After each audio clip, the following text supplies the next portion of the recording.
So in American eventing, do you feel, or actually the question reads, how do you, or how would American eventing better bridge the gap between training and prelim? What is your feeling on it?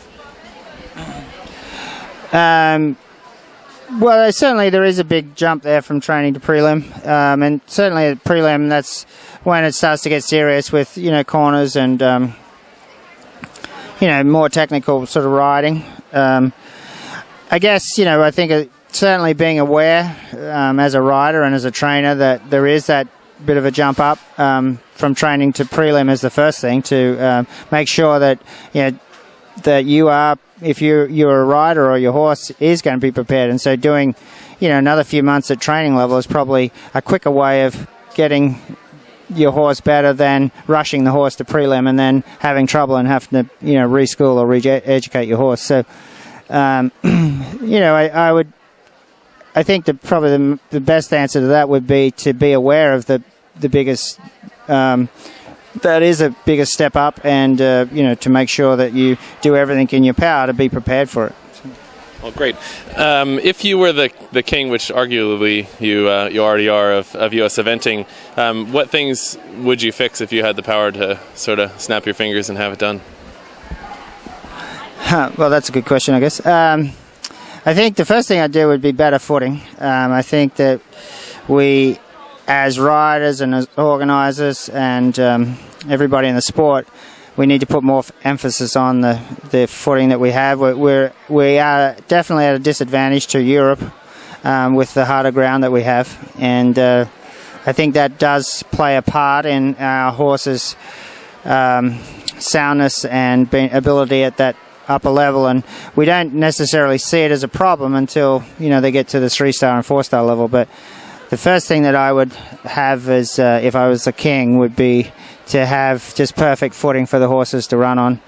I guess then we have a great sport. I think that it would be better if the higher level horses were able to pay their way, and finding a way to do that so it's a bit easier for the owners to get involved in the sport. And I guess promotion of our sport would be if we had unlimited resources and trying to market our sport to the mainstream so that that it becomes a little bit more mainstream sport than it is today. Well, great.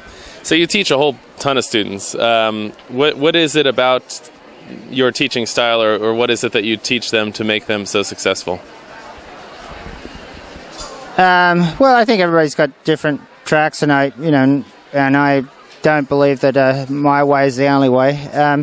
I try to, just keep it all simple. I try to get to know the horse and rider pretty well and figure out what their weaknesses are, and then hone in on that and make sure that that we address that at home rather than trying to school it at competition. So I don't think there's any one thing that I do. I have simple beliefs in the way that people should ride. I think the horses need to be in front of the leg, and that means that if we ask the horse to go forward, they need to go forward, and the horse got to understand that, whether that's in all three phases. I think that the horses, you have to have a style of riding where the jump holds your horse, and I mean that when you're jumping, that you ride up to the jump, the horse understands that he's going to get there's a deep distance there, and the jump actually helps you because the jump becomes the bit. So I sort of base all my training around that and the students, so that when you have a day like today where the conditions are wet, if you can really ride positively up to the jump and keep them in a nice close distance, chances are they're going to stay more confident that way than that. And I try to set up exercises that are helpful to the competition, that are related. So every horse, every rider needs a certain amount of skills, and a toolbox of skills to go to the competition and be prepared and feel prepared, so that when they go there, that they feel as if they're ready for every exercise that's set up for them. And so it's all pretty simple, but it's sort of dedication to what everybody needs and details and that kind of thing. So how has being an instructor changed the way you ride? I'm not sure it's changed the way I ride. I mean, certainly when you teach, you certainly need to, a lot of times I think as riders, we tend to do things a bit naturally, and some parts of riding come more natural to others than others, and to teach though, you need to understand it. And so for me to teach well, I think I've had to sort of understand it in my mind rather than just do it. So that'd be certainly one thing, is the understanding of what's correct and what's needed to be correct from a rider's point of view.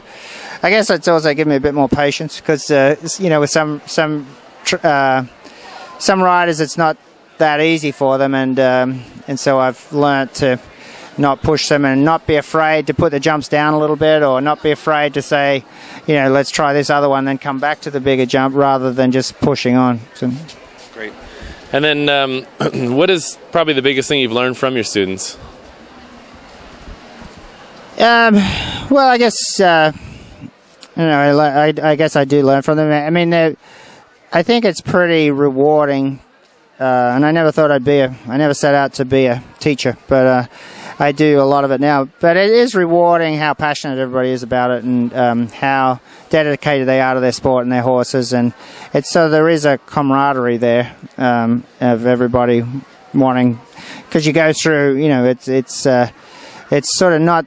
I really think that eventing's not so much about beating somebody else, but it's sort of the course or the dressage test or the show jumping course. And so it's I guess I've made quite a few friends and got to know people when they're under pressure. You really get to know people, what they're like and what they're and you see a side to them that you can then it sort of makes you pretty close to people, because you've been through it with them, and so that part of it's pretty neat.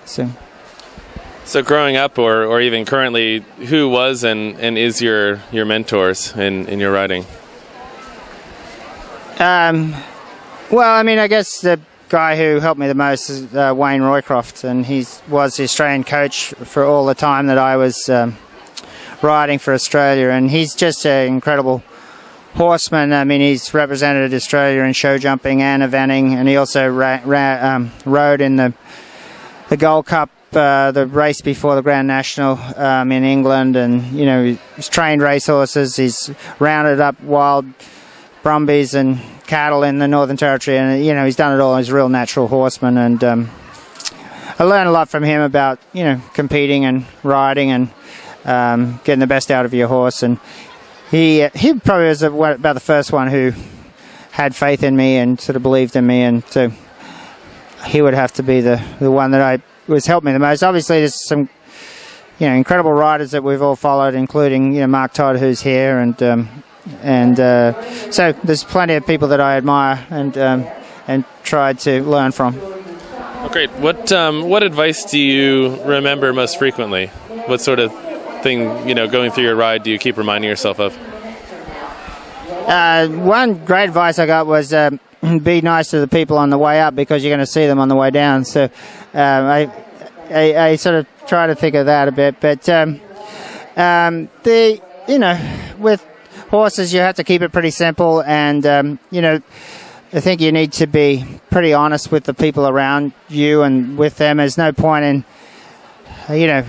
I've always tried to be pretty frank and honest with the people who own the horses or send the horses to me, and tell them exactly what I think, and and try to get the best out of the horse that way, rather than sort of kidding or not being totally honest about how good you think the horse could be or what you'd like to do. And that goes on both ends. Sometimes the horse hasn't done very well, and I'll say, look, I think it is a good horse, and sometimes it'll be, the horse might be limited, and I think you've got to be up front there. And certainly, I think, especially when you ride for other people, being up front to them early on is pretty key. Like if a horse gets injured, one of the hardest things to do is get on the phone and call the person who owns it. But, that phone call gets harder and harder unless you do it pretty quickly. So I tend to try to respond to people and tell them exactly what's going on so that it's all pretty open and clear.